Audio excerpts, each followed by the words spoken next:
What's up everybody and welcome back to my channel. If you're new to my channel, hi, my name is Alice and please don't forget to subscribe and ring the bell to get notified every time I upload a new video.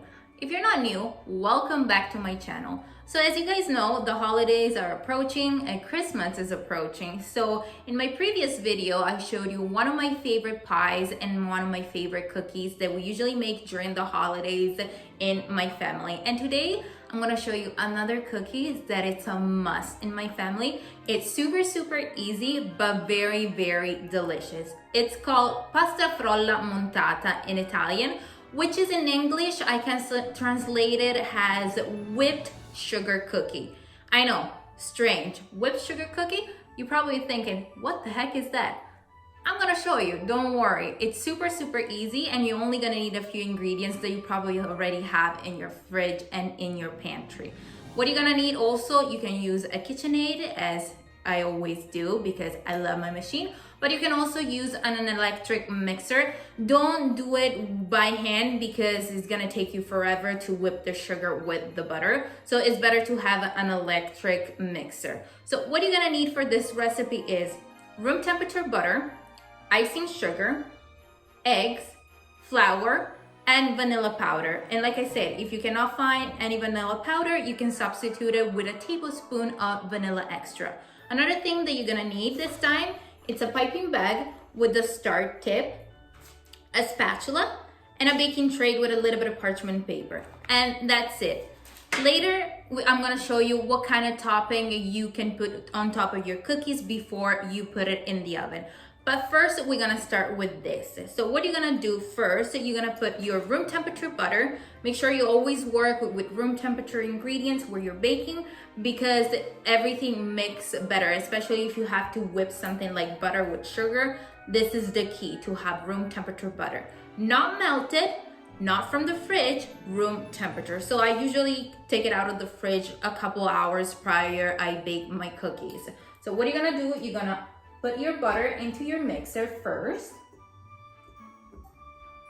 And like all my recipe, all the measurement for the ingredients, I'm gonna be listed in the description box down below, as well as my Instagram page, so don't forget to check it out. So after you put all your butter into the mixer, you're gonna add your powdered sugar all at once, and then you're gonna lift up and you're gonna start mixing your two ingredients together until they're nice and fluffy.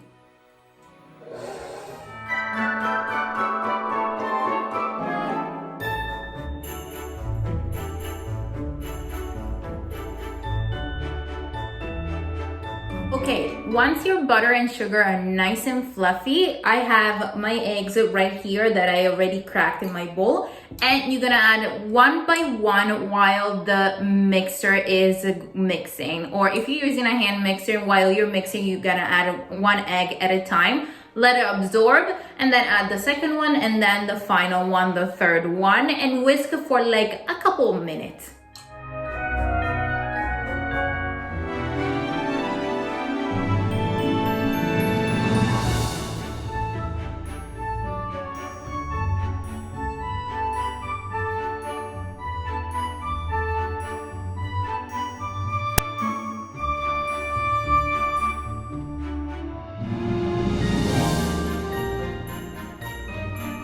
Okay, after you incorporated all your eggs with the butter and icing sugar, it's time to add your flour. So I'm gonna add my vanilla. If you're using vanilla extra, which is the liquid one, you're gonna add it while you're whipping the sugar with the butter. But because it's a powder, I'm gonna add it to my flour, like so. Then I'm gonna mix it all together.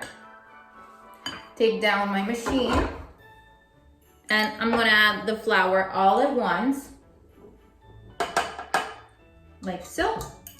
Then I'm gonna lift up again, and I'm gonna whisk until everything is well combined.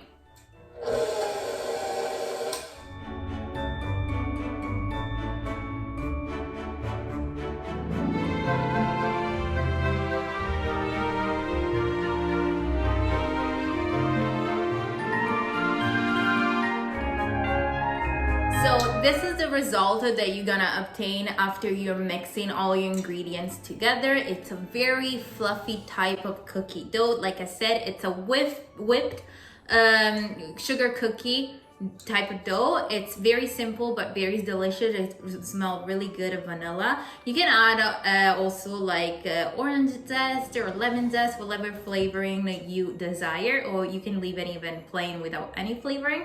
And now we're gonna transfer all the batter into a piping bag, and then I'm gonna scoot you a little bit closer so I can show you how I pipe my cookie on the tray.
Alright guys, here is the almost finished product. Now it's time to decorate the cookies. We're gonna keep it very simple. Here I have like some almonds, hazelnuts, and some candied cherries, but you can use whatever you want. You can use chocolate chips, you can use peanuts, you can use walnuts, or if you're allergic to nuts, you can just leave it plain like this, and once they're done cooking, you just sprinkle a little bit of icing sugar and that it will do the job.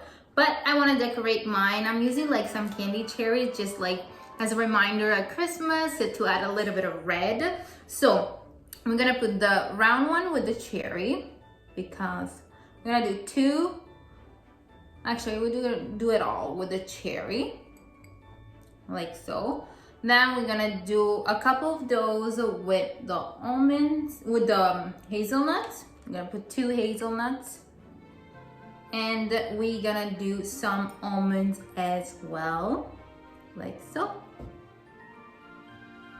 And those ones that look like a U shape, we're just gonna leave it plain, because once they're baked, I'm just gonna melt a little bit of dark chocolate and we're gonna dip it in a dark chocolate, which is gonna look and it's gonna taste so amazing. So now what you're gonna do, you're gonna pop this in the fridge, not in the oven. You're gonna put it in the fridge for half an hour, because those cookies are very rich in butter. If you bake it right away, they're gonna lose their shape. So what you gotta do, you gotta put it in the fridge for half an hour. In the meantime, you're gonna preheat the oven at 350 Fahrenheit, and then we're gonna bake it for just 10 minutes. So you want it to stay nice and light in color and very soft. So we're gonna be back once our cookies are baked.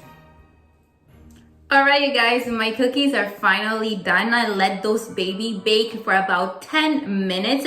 As you can see, they're not super golden brown on surface. That's the actual cookie, how it looks. And I sprinkle a little bit of icing sugar on some of the cookies. And the U-shaped one, I melt a little bit of dark chocolate, just dip it in dark chocolate. Shake the excess, put it on a tray with parchment paper and let it sit for about 10 minutes until the chocolate is nice and hard. And make sure that when you melt your chocolate, don't melt it in the microwave, because you don't have much control when you melt it in the microwave. And there's a lot of chance that you're gonna burn your chocolate. And instead, do a water bath, which is basically a pot with boiling water, and then you put your metal bowl or a glass bowl on top with a little bit of chocolate inside, and melt it slowly. Make sure that your water is not boiling like crazy, but like little bubbles. It's good. And now the best part, the taste test. And also I made a cup of tea, because this is perfect with a cup of tea. I know I always like say espresso, but your girl is running on 6 espressos today, and I think she has enough. Like, I am going crazy. I don't know how I'm gonna fall asleep tonight, but that's why I'm having a little bit of tea decaffeinated, because otherwise I won't be able. I know I always say I'm Italian, I can handle espresso, but 6, it's a lot for me too. So I'm gonna have a sip of my nice cup of tea, and then we're gonna try those bad boys. The tea is delicious. I put a little bit of lemon. I don't know why, but like, I don't understand how people put milk in tea. For me, it's kind of strange. Maybe like British people do that, but for me, it always goes with a lemon slice. And now I'm gonna try this one. It has a little bit of icing sugar and the hazelnut, which is one of my favorite nuts.